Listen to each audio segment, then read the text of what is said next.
우리나라 그 전래 동화 가운데에 금도끼, 은도끼라는 그 동화가 있습니다. 거기 보면은 돌새가 나오고 먹새가 나옵니다. 이 돌새는 참 착합니다. 정직합니다.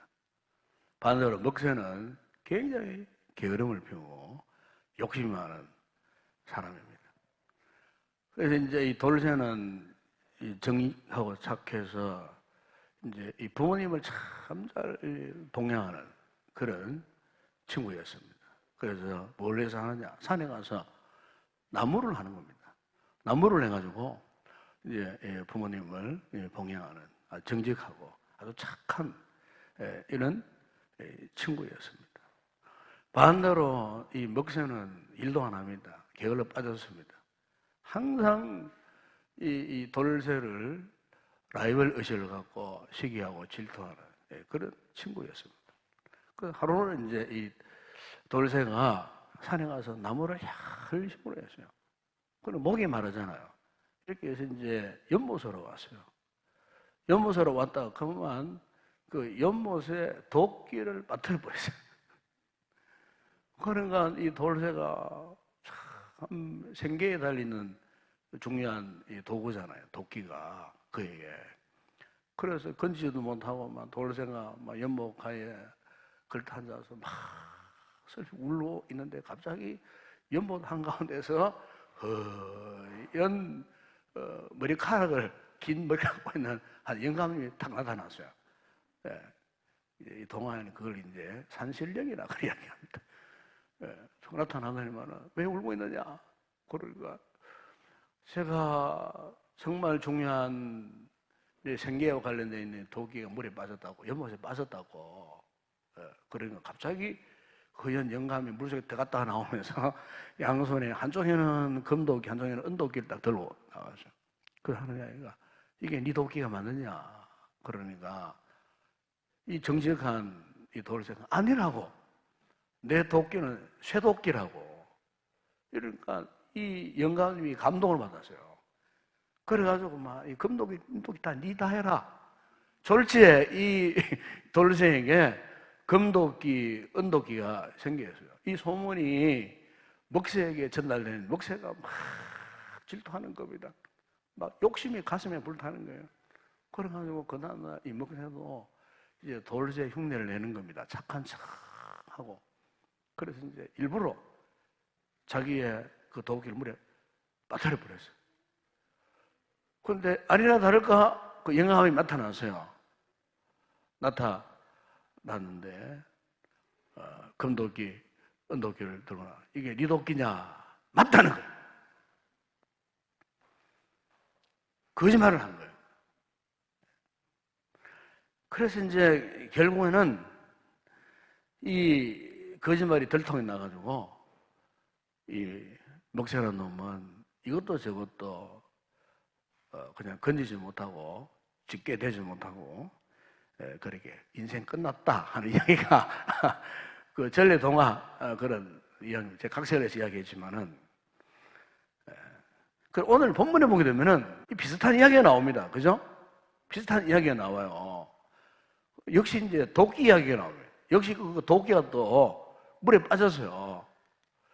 그런데 오늘 이 본문 내용을 가만히 보니까 우리나라의 전래 동화와는 좀 차원이 다른 이야기예요, 사실은. 왜냐하면은 이 엘리사가 사역하던 그 시대에 지금 그의 이 제자들의 이야기를 지금 하고 있습니다. 그런데 이 제자들이 이제 자신들이 거처할 집을 짓다가 이제 한 제자가 집을 짓다가 자신이 가져온 그 도끼를 문에 빠뜨리는 거예요. 그러니까 이 도끼가 있어야 집을 지을 수 있는데 이 선지자의 이 소위 말하면 이제 기숙사를 한번 짓고 있었던 것 같아요. 우리로 지금으로 말하면은. 근데 도끼를 잃어버렸으니까 더 이상 이제 집을 지을 수가 없었던 거예요. 한마디로 돌발 상황이 지금 벌어진 게예요. 이에 당황한 이 제자가 오늘 본문 5절에 보게 되면은 외칩니다. 엘리사에게. 내 주여, 이는 빌려온 것입니다. 도끼를 하면 자기의 도끼가 아니었어요. 그 도끼를 빌려온 도끼예요. 빌려온 도끼는 주인에게 갖다 줘야 할 그런 책임이 있는 거예요. 빌려온 도끼예요. 그러니까 참 당황한 이 제자의 이 같은 소식을 엘리사가 듣고 달려왔어요. 달려왔는데 그 어디 빠뜨렸냐?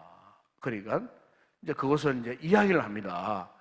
이야기를 하는데 이제 바로 일하는 그 장소에 그 못에 빠뜨렸다는 거예요. 그래서 이제 이 엘리사 취한 방법이 뭡니까? 옆에 있던 나무 가지를 6절에 보면 가지를 끄고다가 물에 던졌어요. 던졌는데 그 새 도끼가 그냥 떠오르는 이 기적의 역사. 이거는 전래 동화가 아닙니다. 동화라고 알아두면 안 됩니다. 기적의 역사가 일어났어요. 하나님의 종이 나뭇가지를 꺾다가 도끼가 빠진 그 연못에 딱 던졌더니 그 새로 만든 도끼가 물 위로 떠오르는 참 신기한 역사가 일어났어요. 신기한 역사. 제가 이 본문을 이렇게 묵상을 하는 가운데 여러 가지 많은 참 교훈들이 떠오르더라고요. 이것은 무슨 이야기를 할까 지금? 무슨 말씀을 지금 우리에게 좀 하고 계실까 하나님께서? 바로 이것은 다른 이야기 아닙니다. 우리의 삶의 이야기입니다. 우리 신앙생활의 이야기예요. 가정생활이든 뭐 직장생활이든 아니 교회생활이든 우리의 삶의 전반적인 정말 중요한 이야기를 하고 있는 거예요. 우리는 누구나 우리 인생을 보면은 한마디로 집을 짓는 것과 같아요. 집을 짓기 위해서 지금 우리가 무언가를 참 힘쓰고 애쓰고 수고하고 있어요. 특별히 우리 성도들에게는 하나님께서 왜 우리를 이 세상에 두셨는가? 여러분, 우리가 그냥 이 세상에 우연히 태어난 존재가 아니에요. 또 우리가 우연히 하나님을 알고 우연히 우리가 하나님의 자녀 백성이 된 것이 절대로 아니에요. 이미 사도 바울이 말했듯이 우리는 이미 태초에 하나님이 우리를 작정하시려고 계획하신 그런 예정된 하나님의 사람들이에요. 여러분 이걸 믿으십니까? 이게 우리가 이 장로교에서 정말 총리적인 예정론. 그냥 우리가 오다 가다가 그냥 인동교회 찾아가 구원받고 그게 아니라 그 말이에요. 이미 하나님께서 우리를 이미 다 택정해 놓으셨어요. 때가 되었을 때에 우리를 부르셨는데 하필이면은 우리 인동교회를 통해서 여러분들이 하나님을 알게 되고 구원받게 되고 여기에 지금 우리가 모여가지고 함께 지금 인생의 새로운 집을 지금 짓고 있는 그 과정 가운데 지금 우리가 있어요. 그렇기 때문에 이런 우리들에게 하나님께서 그냥 우리를 불러주신 것이 아니에요. 우리 각자에게 하나님께서 원하시는, 하나님이 목정하시는 어떤 그 일을 감당하도록 하나님께서 우리에게 각자에게 사명을 다 주셨어요. 인생의 집을 짓고 믿음의 집을 짓고 하는 이 모든 과정에 있어서 그냥 덤성덤성 그냥 그렇게 무슨 일을 하라고 하신 것이 아니에요. 오늘 제가 여러분에게 하나님께서 분명히 우리를 부르신 목적이 분명히 있다는 거예요. 즉 이걸 다른 말 표현하면은 소명이 다 있어요. 그 소명 가운데에 하나님께서 우리를 불러주셨는데 각자 우리의 손에 뭘 맡겨주셨느냐?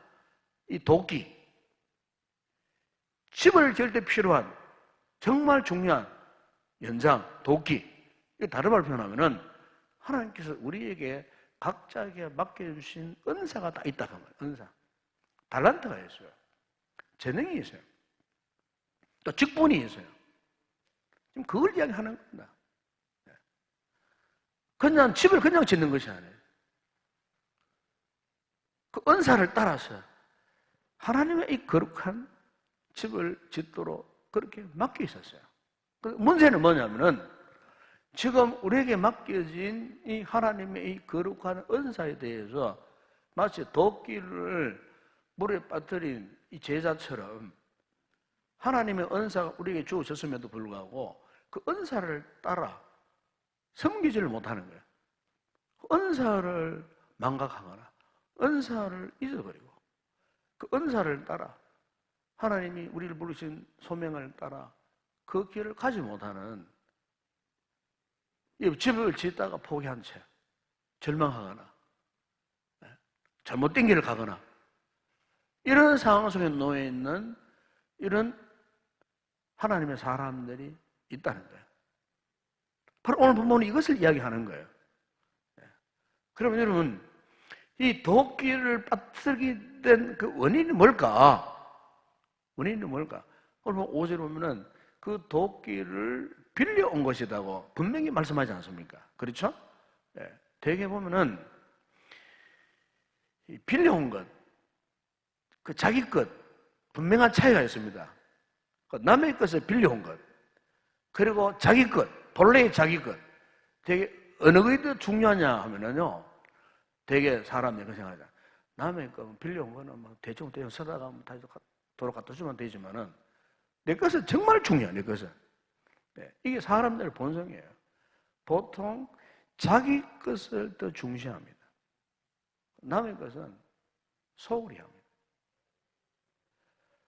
여러분, 우리가 하나님의 나라를 섬기는 가운데 있어서도 교회를 섬기는 우리의 영적인 믿음의 자세 가운데 정말 우리가 하나님 앞에 중심을 바쳐서 섬기고 봉사할 수 있는 그 자세는 뭐냐면은 이 자기 것이다, 내 것이다.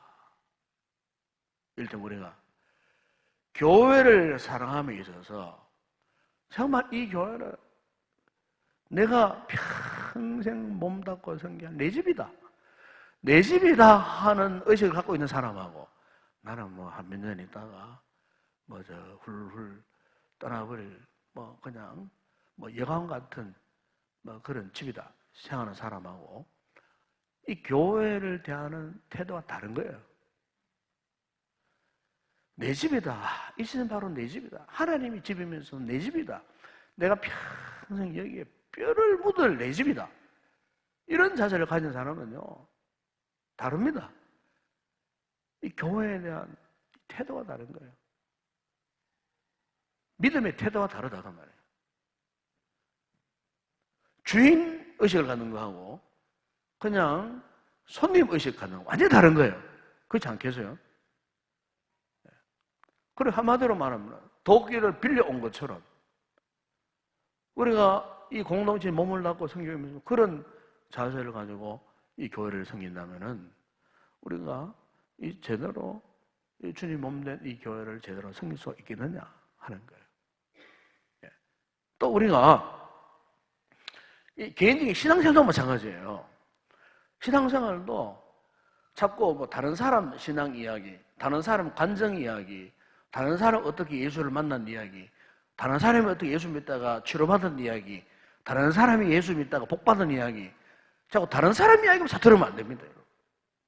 뭐냐면 내 자신이 직접 경험을 해야 돼요. 내가 예수 믿다가 치료받고, 내가 예수 믿다가 우리 가정이 복을 받고, 내가 참 예수 믿다가 주님을 경험하고 체험하고, 정말 내가 예수를 믿다가 우리 집안이 막 변화된 이야기, 내가 주님을 만나서 내 삶이 전격적으로 변화된 그런 살아있는 체험, 내 간증, 이게 있어야 돼요. 남의 도끼 빌려온 것처럼 남의 이야기, 그런 이야기만 자꾸 하면 안 된다 그 말이에요.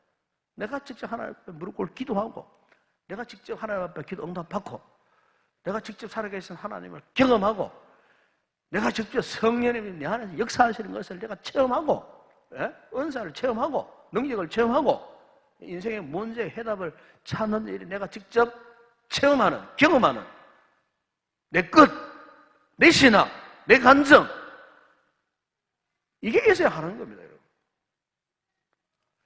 남의 이야기 주워 듣고 절대로 그것은요, 내 것이 될 수가 없어요.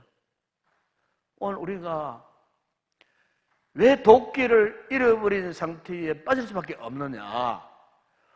내 것을 직접 경험하지 못하는 거예요. 내 것을. 오늘 우리의 시대가 아무리 힘들고 어려워도요, 내 것을 경험하셔야 내 것을. 네. 남의 것 돌아볼 필요가 없어요. 현재 나의 이 신앙이 어떠냐? 현재 지금 내 손에 지금 영적인 이 도끼를 내가 들고 열심으로 그것을 가지고 내가 지금 무엇을 하고 있는가? 네? 여러분, 신앙은요, 하나님과 나와의 1대1의 관계입니다. 1대1. 부부지간이라도 그래요. 남편의 신앙이 내 신앙을 어떻게 도와줄 수는 없어요. 네? 신앙은 1대1의 관계입니다. 하나님과 나와의 관계예요. 네. 그렇기 때문에 이 신앙생활을 자꾸 누군가에게 의존하려고 하면 안 됩니다. 네. 의타적인 그런 신앙을 갖고 있어서는 안 된다는 겁니다. 네.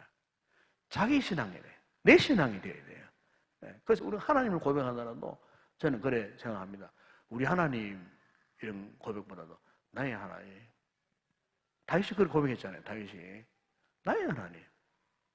그렇게 고백을 해야 돼요. 네. 여러분들 기도하실 때 나의 하나님 그렇게 고백하셔야 돼요. 왜?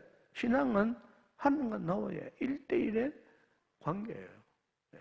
우리가 이제 부모님들이 이제 자녀를 이렇게 키우실 때도, 양육할 때도, 이 자녀에게 자꾸 이렇게 독립심을 심어줘야 됩니다. 독립심.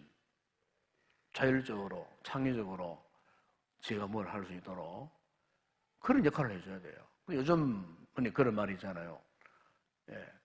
부모님들 가운데 헬리콥터, 엄마들 가운데 헬리콥터, 맘, 헬리콥터 아시죠? 헬리콥터. 그러니까 이 자녀의 주변에서 뱅뱅뱅 도는 거예요. 그냥 뱅뱅뱅뱅뱅.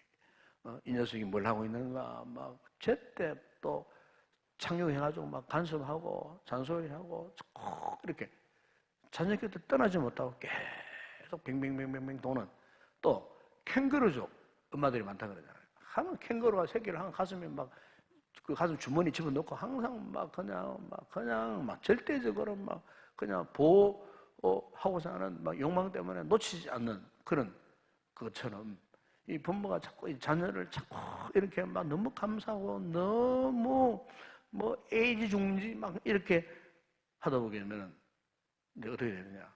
이 아이가 성년이 되어도 소위 마마보이가 되는 겁니다. 그 엄마의 그늘에서 벗어나지를 못해요. 자율적인, 독립적인, 창의적인 그런 삶을 살 수가 없어요. 자기 생활을 자기가 어떻게 이끌어갈 수 없어요. 왜? 그 아이는 어릴 때부터 그냥 부모의 간섭을 실용적으로 받고 있기 때문에 그냥 부모 의존도가 높기 때문에 이런 아이들은 나중에 사회생활을 해도요, 이 사회성이 결핍돼 버려요. 그 사회생활을 제대로 할 수가 없어요. 여러분, 오늘 우리의 신앙생활 똑같아요.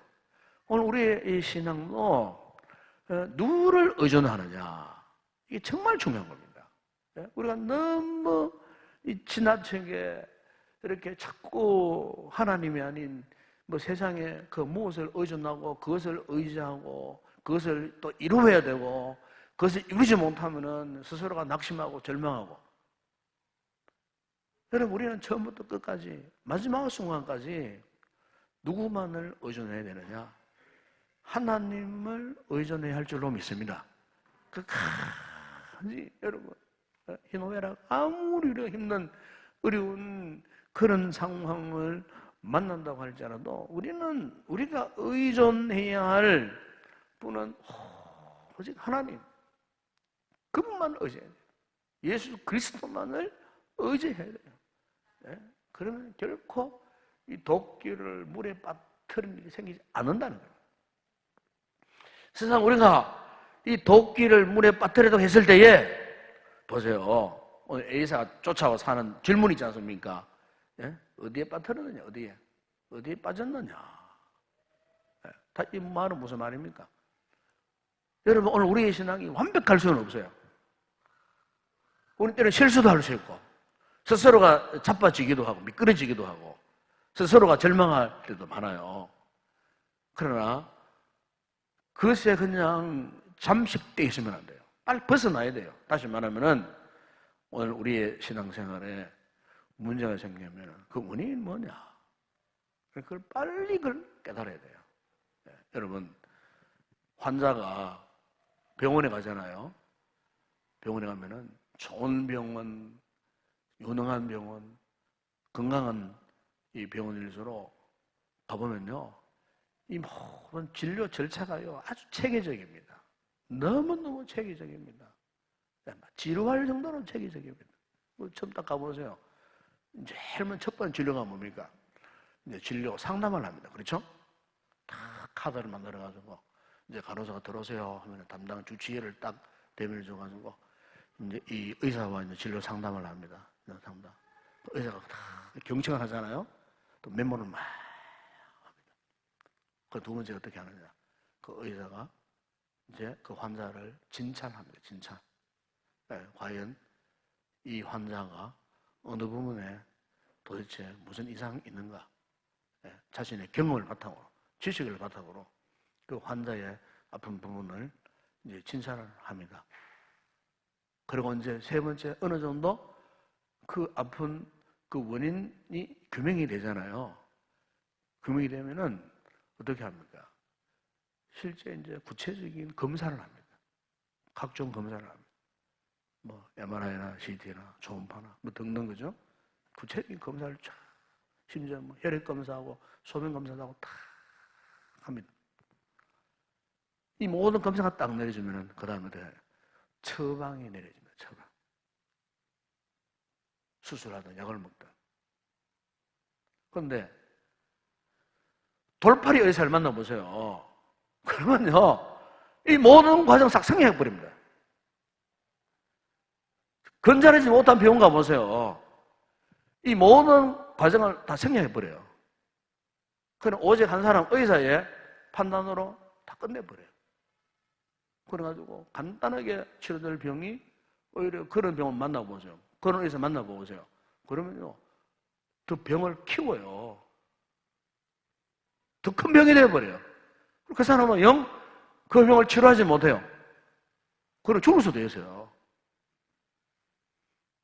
여러분, 오늘 우리가 이 신앙생활 할 때도 참 영적으로 우리 성도들이 좀 민감해야 됩니다.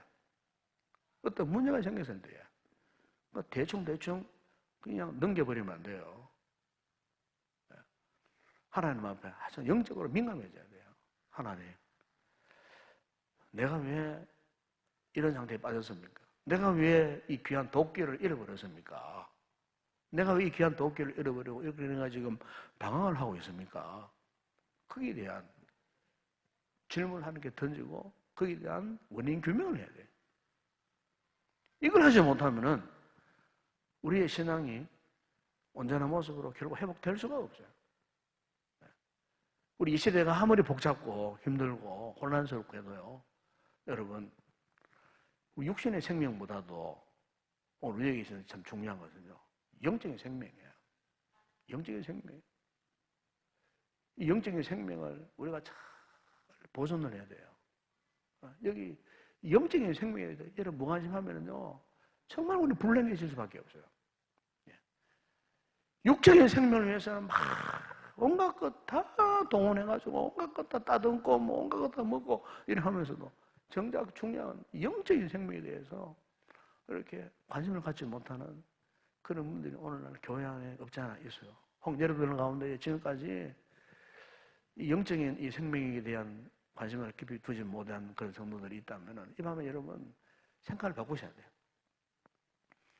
우리 영혼이 잘 돼야 범사가 잘 되고 우리의 육체도 범사도 잘 되는 겁니다. 우리 영혼이 잘 되는 거 1순위로 꼽으셔야 돼요. 여러분, 오늘 이 엘리사에 있었던 한 제자가 도끼를 잃어버리고 그리고 그 도끼를 되찾아주는 그 엘리사의 모습 속에서 오늘 우리의 이 같은 삶의 믿음 생활의 여정 과정을 여기서 알 수가 있어요. 실수할 수 있고 무언가를 잃어버릴 때가 있고 놓쳐버릴 때가 있고 그것 때문에 우리가 절망하고 낙심할 수밖에 없는 연약한 우리들이지만은 오늘 이 제자가 엘리사에게 도움을 구하여 잃어버렸던 그 도끼를 기적적인 방법으로 찾아내었던 것처럼 오늘 제가 여러분 믿음 생활 가운데에서도 이 같은 주님의 놀라운 은혜 역사가 다시 회복되고 일어나서 우리 믿음 생활의 영적인 탄력을 받아 다시 한번 정상적인 믿음의 삶을 할 수 있는 그런 아름다운 복된 성도들이 되었으면 좋겠습니다. 이 밤에 우리가 기도하실 때 이 문제를 놓고 지금 내 신앙이 어떤 상태인가?